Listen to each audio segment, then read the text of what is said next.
Hello and welcome to some more Star Citizen news. It's the 21st of May 2026. It's Thursday, I think, today. Today I want to talk a bit about Star Citizen's funding because it's gone parabolic, astronomical. It's gone pretty big over the last few days. There's DefenseCon going on, so I want to talk a little bit about the funding and stuff in conjunction with that. The Tiburon has been released and it is pretty popular and very cool. We've got the FAQ for that ship as well. The Grey's Market Basher is coming July, so I'll talk a bit about that. And I want to talk a little bit about Alpha 4.8. What's next? Because we've got the patch cycle 4.8.1, 0.2 and 0.3 all coming up ahead of 4.9 in July. So let's start with Star Citizen's funding. That's gone crazy. It's been a year of highs so far for Star Citizen money-wise. 60 million so far this year they've raised already. It's on track to be the most successful Fleet Week ever as well, the most successful year ever.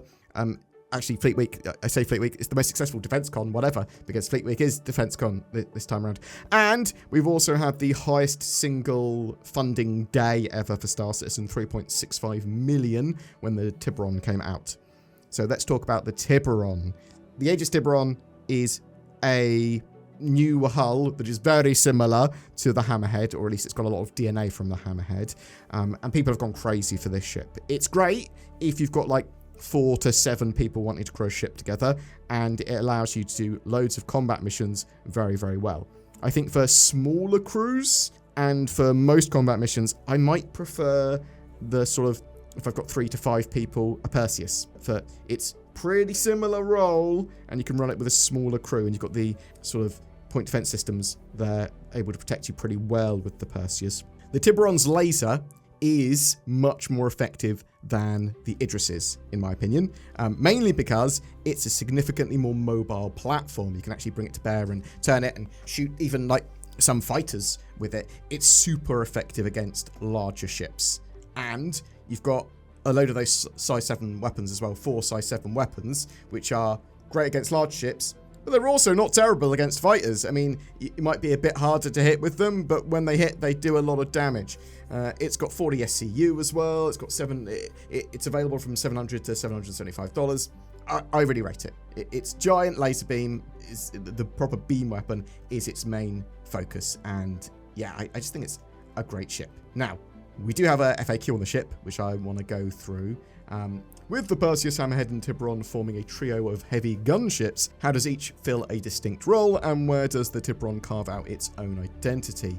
Each of the heavy gunships occupies a different profile. The Perseus is designed for engaging large sub-capital threats. The Hammerhead is an anti-fighter ship, and the Tiburon takes on capital ships with its combination of size 10 beam weapon and primarily forward-facing size 7 ballistic turrets. The Tiburon's supremacy size 10 laser beam is hard to miss. Can you tell me more about this signature weapon?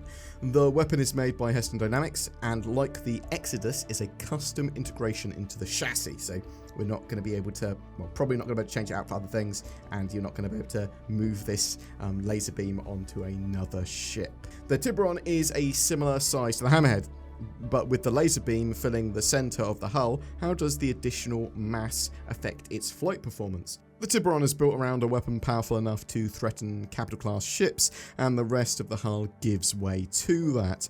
Flight performance pays the price, sitting below the Hammerheads with slower response and a heavy maneuvering feel. This is the cost of carrying so much firepower into a fight. It does, and I'm going to say something, at the moment, at least, it does feel that I can bring that big laser to bear on targets. I mean, maybe not fast fighters, but you know, some things get caught in the fire, right?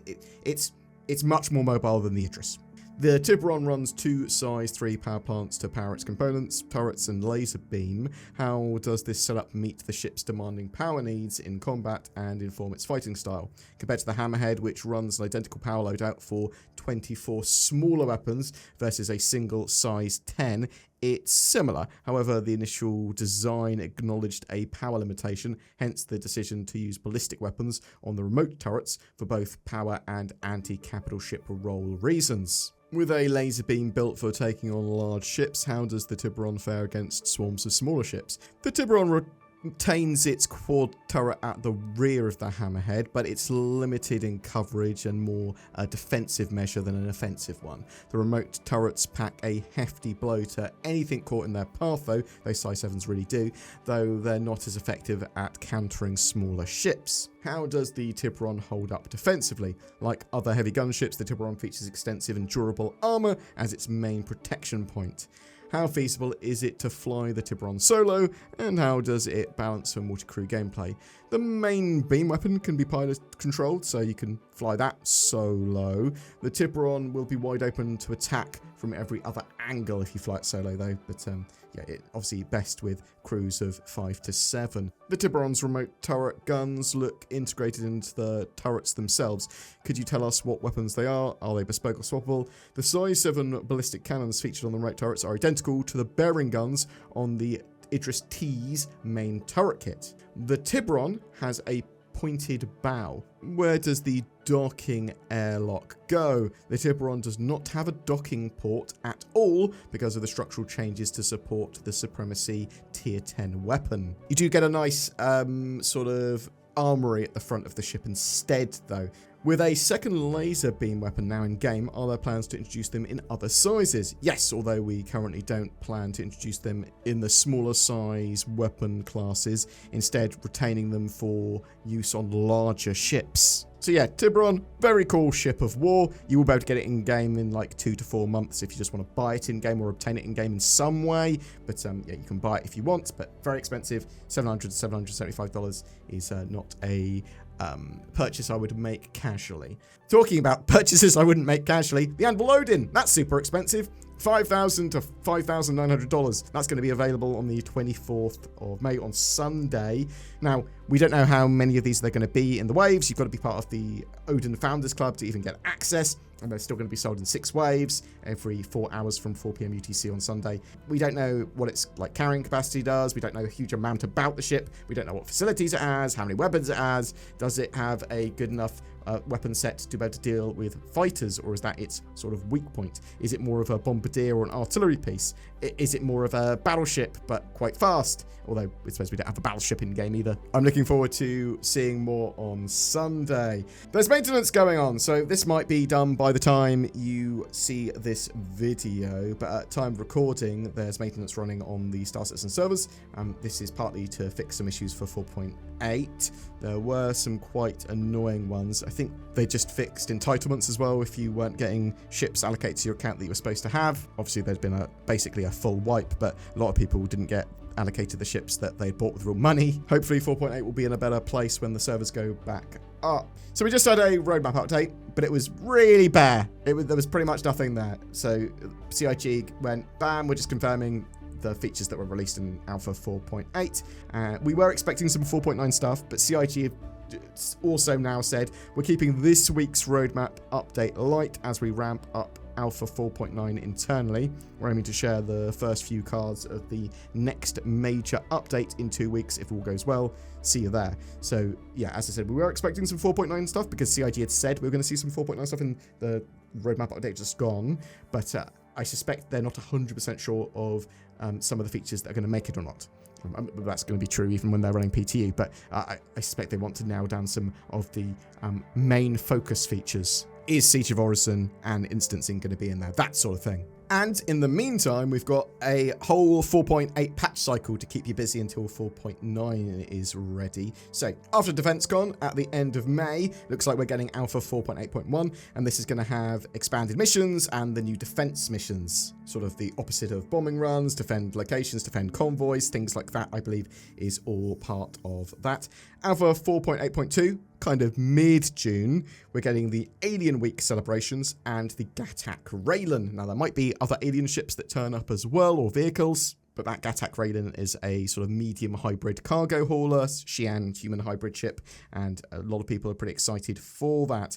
Alpha 4.8.3 is suspected late June, and that's going to have the return of Xenothreat mission set. So super excited for all of that. Alpha 4.9 should be in our hands in July at some point. And we know that there is a vehicle turning up in July. When I say vehicle, a ship. The Gray's Market Basher. This was mentioned at DefenseCon by where their shiv is. But there's a sign there. And the Basher could be Rami. That's what it could mean. But it could also be the Mustang main hull compound ship that CIG have previously teased, and I think they're working on an Aurora Mark 1 one as well. But with Grace Market ships or potentially even vehicles, you're probably going to see other stuff chopped up and stuck together. I'd really like to know what you think the Basher could be. And before I forget as well, the Kraken, I might have said this before actually, almost certainly have, that's planned to come out at DefenseCon / Fleet Week next year. So in 2027, 2957, whatever you want to call it, we're going to see the Kraken at DefenseCon in our hands. That is the plan. So that was also part of a display at DefenseCon, that teaser. Boom! That's it for your updates today. I'm super excited for 4.9. I'm excited just to get 4.8 in a better sort of situation. Although, after the last round of hotfixes, I'm actually in a pretty good state. I haven't had any problems. But yeah, I'd really like to know if you're buying anything during Fleet Week. You're going to try and get yourself an Odin battlecruiser. Have you already grabbed something? Have you got yourself a Tiburon? What do you think of that compared to the Perseus? Who's your favourite out of those two? Whatever your thoughts or questions, tell me in the comments below. I would love to hear from you. Thanks for watching.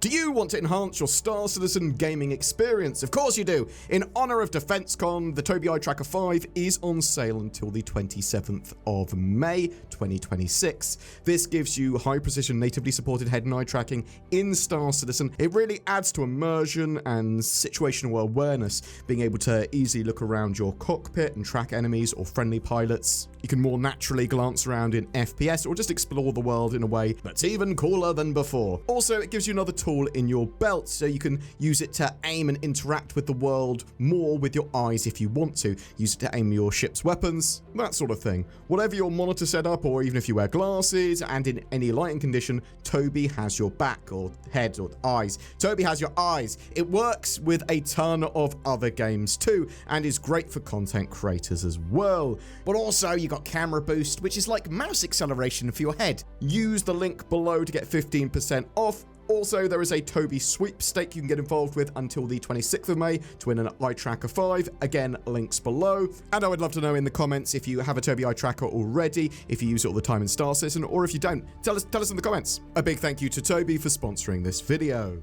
Every month we have a ship giveaway, and for May we're giving away 2 different ship packages to 2 different winners. A Misk Hull B cargo hauler, kindly given to us by CIG, thanks CIG, and an Anvil Valkyrie dropship, both with lifetime insurance and a game package. All you need to start Star Citizen with. You can go down that career path with a free ship if you want to be a cargo hauler or a dropship pilot. I mean, it's a combat ship as well, the Valkyrie. It's a cool ship. Commenting on any of my videos made during this month of May will get you a chance to win, and each video is another chance. All the details are in the description below. Thank you to everyone that goes the extra mile in supporting the channel, whether that's watching loads of my videos, because we make at least a video a day on Star Citizen, whether you like, share, comment, all that sort of jazz, it all helps loads, as does pressing the join button under my videos and becoming a channel member. I would heartily encourage you to do that. It helps us make that daily content. Thank you so much for watching until the end of the video, and remember to comment below. I hope you have a great May and a fantastic Fleet Week, or Drake DefenseCon, whatever it's called.